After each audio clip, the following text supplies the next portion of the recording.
Hello dear, আসসালামু আলাইকুম। সবাইকে ওয়েলকাম করছি আরও এক নতুন লেকচারে। আজকে আমরা রিডবার্গের সমীকরণ নিয়ে আলোচনা করব। এটা একটা সাজেশনসমূলক ক্লাস। এখানে আমরা খুব বেসিক কথাবার্তা যেগুলো না বললেই না সেগুলো নিয়ে কথা বলবো এবং এখান থেকে কোন ধরনের প্রশ্ন আসতে পারে আমি খুব কম সময়ে তোমাদেরকে দেখাই দেবো। আমি খুব কম কথা বলবো, কিন্তু প্রত্যেকটা কথা খুবই গুরুত্বপূর্ণ এবং এফিশিয়েন্ট। খেয়াল করো, ইলেকট্রন যদি কখনো নিচের শক্তি স্তর থেকে উপরের শক্তি স্তরে জাম্প করে তাহলে শক্তির শোষণ করে, আর যদি কখনো উপরের শক্তি স্তর থেকে ইলেকট্রন নিচের শক্তি স্তরে নাইমা আসে তাহলে শক্তি বিকিরণ করবে। এখন কি পরিমাণ শক্তি বিকিরণ করে এই শক্তির মানটা আমরা চাইলে বের করতে পারবো। ই সমান এইচ নিউ এই সূত্রের সাহায্যে, যেখানে নিউ এর পরিচয় হচ্ছে ফ্রিকোয়েন্সি বা কম্পাঙ্ক। এই সূত্রটাকে চাইলে আমরা একটু চেঞ্জ করে লিখতে পারবো। সেটা হচ্ছে এইচ নিউ এর পরিবর্তে লেখা যাবে হচ্ছে C divided by lambda, C divided lambda. এখন তোমাদের একটা জিনিস একটু জেনে রাখা জরুরি, ইলেকট্রন যখন উপরের শক্তিস্তর থেকে নিচের শক্তিস্তরে নাইমা আসে তখন বিভিন্ন ধরনের তোমার সিরিজ বর্ণালী ক্রিয়েট হয়।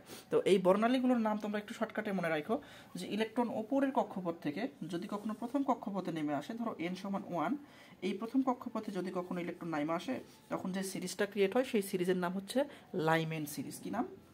Lyman series. ওকে, ঠিক তেমনি ইলেকট্রন ওপরের যে কোনো কক্ষপথ থেকে যদি 2 নাম্বার n সমান ধরো 2 নাম্বার কক্ষপথে নেমে আসছে তাহলে এখানে তৈরি হবে হচ্ছে বামার সিরিজ। যদি 3 নাম্বারে নেমে আসে তাহলে এখানে উৎপন্ন হবে হচ্ছে আমাদের প্যাস্টেন সিরিজ। 4 নাম্বারে যদি কখনো নেমে আসে তাহলে উৎপন্ন হবে হচ্ছে ব্র্যাকেট সিরিজ। যদি কখনো 5 নাম্বারে নেমে আসে তাহলে উৎপন্ন হবে হচ্ছে ফুন্ড সিরিজ। আর যদি কখনো 6 নাম্বারে নেমে আসে তাহলে উৎপন্ন হবে হচ্ছে হামপ্রেস সিরিজ।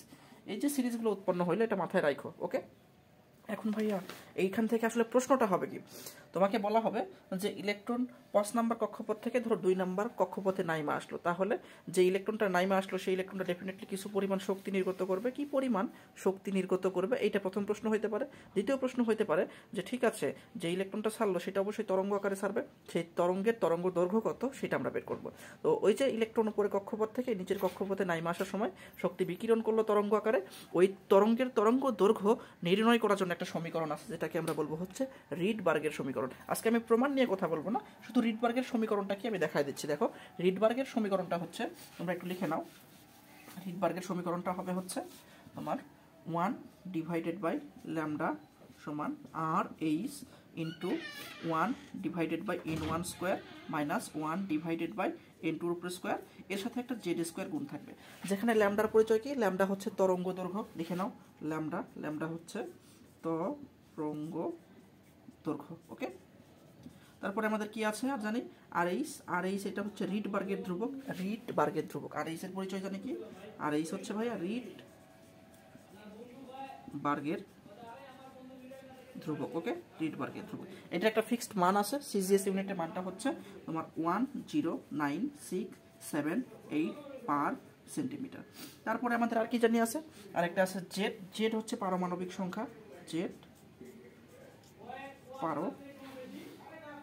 হচ্ছে পারমাণবিক সংখ্যা, n1 হচ্ছে আমাদের নিম্ন শক্তি স্তর আর n2 হচ্ছে উচ্চ শক্তি স্তর। আচ্ছা, n1 এবং n2 নিয়ে খুব প্যাচ লাগে এবং কেচাল লাগে, এই কেচালটা আমি একটু দূর করে দিচ্ছি। ধরো একটা ইলেকট্রন, ধরো পঞ্চম কক্ষপথে ছিল, এখানে ছিল ইলেকট্রন, এটা হচ্ছে n সমান 5। ওকে, এখান থেকে ইলেকট্রনটা জাম্প করে নিচে নেমে চলে আসছে।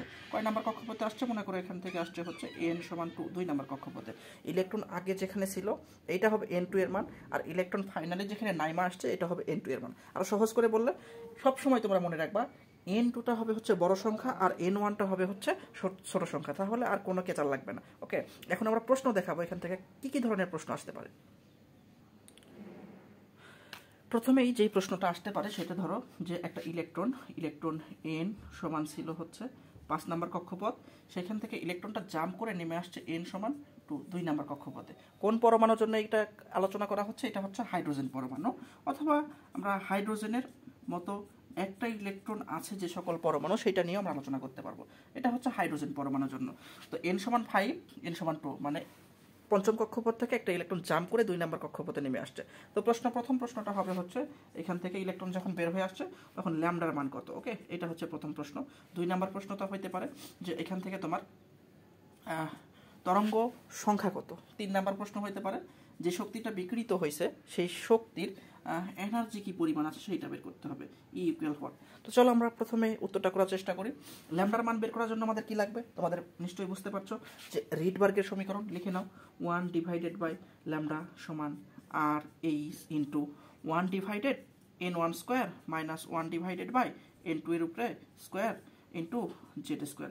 ভাইয়া আর এইচের মানটা জানা কত ছিল, 109,678। ওকে, n1 এর মান কি হবে, n1 হচ্ছে ভাইয়া ওই যে নিচের শক্তি স্তর, নিচের শক্তি স্তরটা কত দেখো 2, তাহলে বসাই দাও 1 ডিভাইডেড বাই 2 এর উপরে স্কোয়ার মাইনাস n2 এর মান কত হবে, ওপরে শক্তি স্তর, এখানে ওপরে শক্তি স্তর জানি কত, ওপরে শক্তি স্তর হচ্ছে 5, তাহলে 1 ডিভাইডেড বাই 5 এটার উপরে স্কোয়ার। এখান থেকে ক্যালকুলেশন করলে ল্যামডার মান বের হবে হচ্ছে হলো, ল্যামডার মান কি বের হবে বলো, ল্যামডার মান বের হবে ক্যালকুলেশন করে দেখবা 434.15। এককটা কি হবে, এককটা হবে হচ্ছে পার সেন্টিমিটার, পার সেন্টিমিটার হবে না, এটা হবে সেন্টিমিটার একক। ওকে, এখন এটাকে তুমি যদি ভাই ন্যানোমিটারে নিয়ে যেতে চাও তাহলে কি করবা, জাস্ট এই যে ল্যামডার মান যেটা বের হয়েছে, ল্যামডা 434 ন্যানোমিটারেই একদম বের হয়ে গেছে।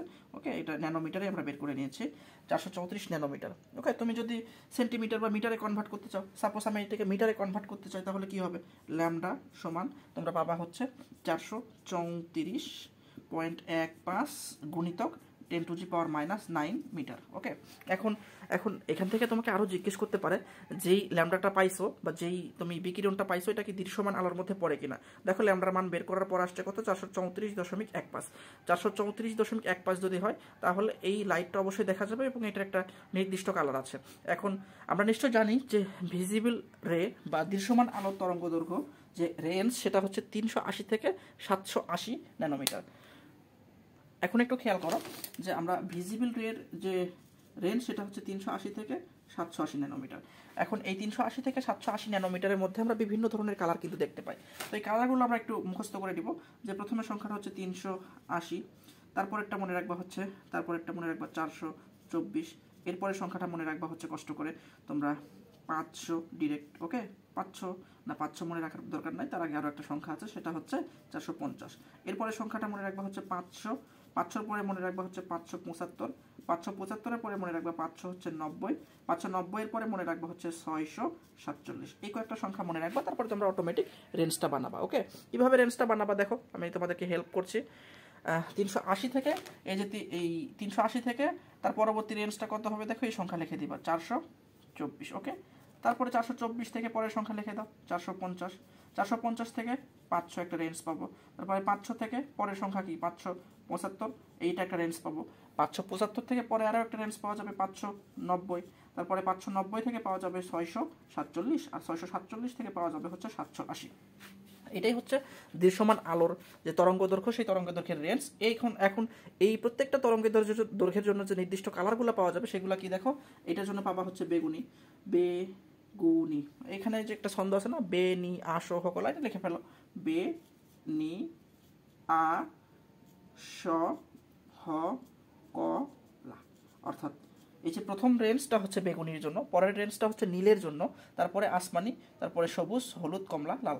তো এখানে আমরা দেখতে পাচ্ছি 434, এটা কোন রেঞ্জের মধ্যে আছে দেখো তো, 424 থেকে 450 এই রেঞ্জের মধ্যে আছে। তার মানে এখানে যে তরঙ্গটা বিকৃত হচ্ছে তার কালার হবে কি, তার কালার হবে হচ্ছে ভাইয়া নীল। এটা প্রথম টাইপের প্রশ্ন।